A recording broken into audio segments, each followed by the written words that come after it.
What is going on, guys? I'm Inflame2 coming back at you with a brand new video. So today we're going to be going over the 2020 NASCAR race at Las Vegas. We're going to be going over how good Chevy looked today. Chevy really looks strong. We're going to be going over the race, obviously, and we're just going to be going over a lot of stuff. We have more on Ryan Newman.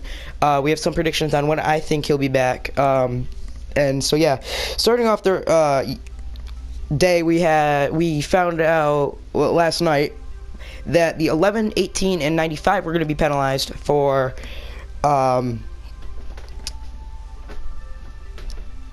were going to be penalized for modifications to the body that were illegal. And we found out that Truex was going to be on the pole due to qualifying being rained out and the lineup being set by driver points last year, or owner points last year. So we do know that happened, and that whole team was charged 15 minutes for, which was the 11, 18, 19, 20, and 95 for abusing team orders. So we got into the race. The restart was really crazy. It was really hectic for the first half lap, and then a caution. Half lap into the race. And I'm sitting there thinking, oh boy, this is going to be a long one. Because of the fact that it was just when they say cautions breed cautions, and that is not what you want to see, especially the way the first half a lap was with them being 4 or 5 wide going into turn 1. That was all for the 96. He had no power to the car, and it almost cost Denny Hamlin early. If it was going down into 1, it probably would have took a lot of more guys out. But it was just a battle between the 42 or the 4, who had a lot of short run speed, and the 22 for most of the race. There was the competition caution. The 24 pitted from 7th and dropped back to 12th because he had a long pit stop on that one. I don't know what the problem with that was. But going back, it was more of just, it was just more, you know, it was just green runs the whole time, which was still pretty interesting. It was really interesting. It was there were a few battles there. And so then stage 1 ends and Chase Elliott wins stage 1. So Chase, who had a lot, who is the best long run car, won stage 1. So I'm sitting there thinking, okay, here we go. Chase is going to have a good run today. Chevys were looking good. Byron was up in the top 10. Johnson was, Bowman was, Kurt Busch was, Larson was, Dillon was up there a little bit. Stenhouse was poking in there a little bit. Reddick was poking up there a little bit. So all the Chevys were up there. And I was thinking, okay, we have something going for us.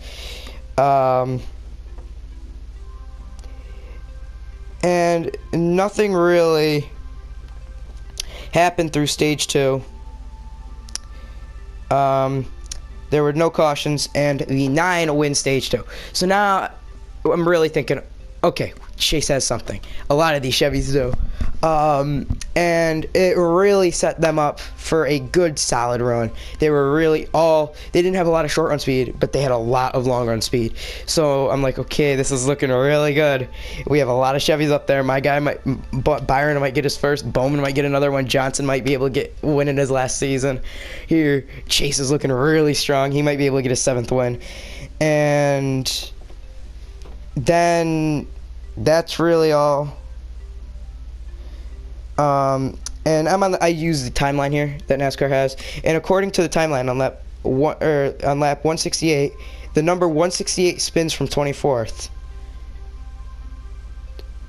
I don't know if it'll pick up there, but so that happened.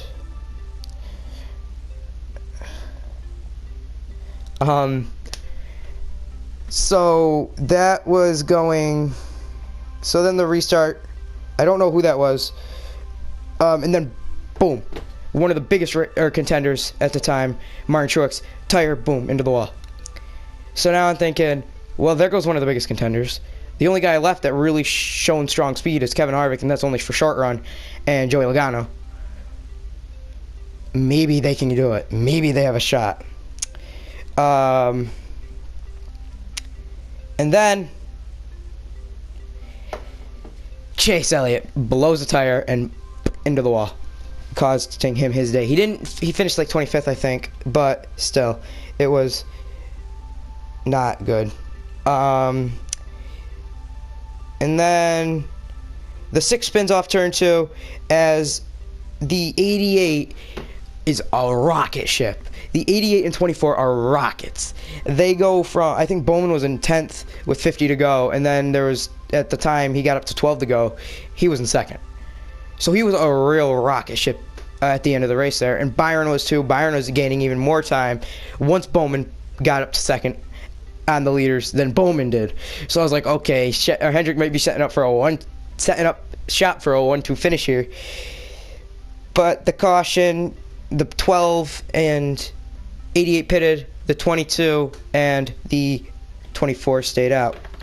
And then they take the green.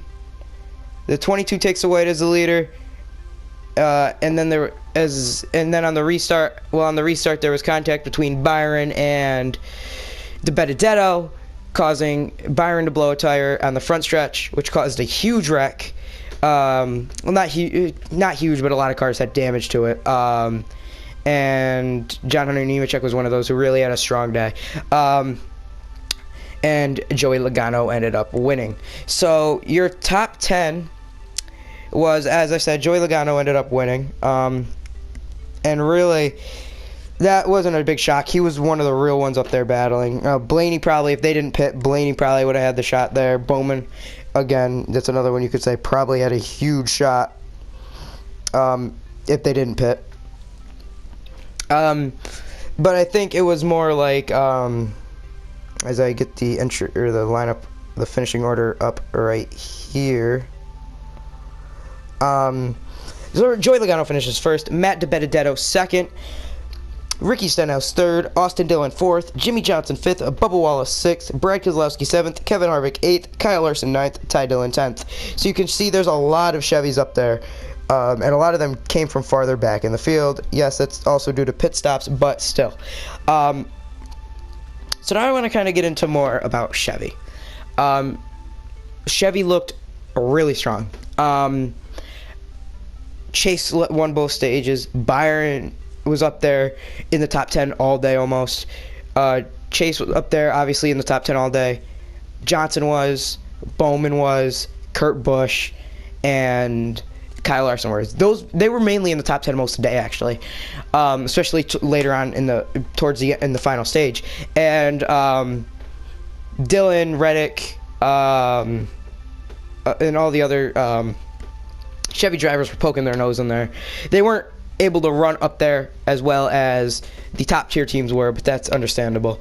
And then it didn't fall. The cars weren't right for Chevy, but Chevy looked really strong. It's going to be interesting to see going forward how that speed can translate over through from Chevy to from this week in Chevy to the next few weeks in Chevy, which will be really interesting for me to see. I think that they can get some good solid runs going. I think that all 400 drivers will be able to get their win. I think Johnson has a slight chance, but he has a slight chance, but it's there to be able to win the race. But who knows at this point? Other than that, some shocks was John Hunter Nemechek running in the top of the pack, which was a real shock to me because back marker equipment. I think David Reagan ran the 38. He didn't do much. Yeah, a lot of the time he was up there on pit strategy, but when he got up there, he was able to hang up there, and I think that shows something for him and some of his talent. But that's really all I have. I have Newman. Newman, the only injury he sustained was a head injury. We don't know the severity or type of head injury that was. We just know that it was a head injury, and he had no internal damage or broken bones, which is great to see after that scary wreck 1 year ago. 1 year ago. I'm an idiot. A few days ago. 1 week ago. But yeah, that'll be it for me. like, comment, subscribe, and turn on bell notifications to join the Flame Nation. And as always, I will see you guys in the next one. Peace out, y'all.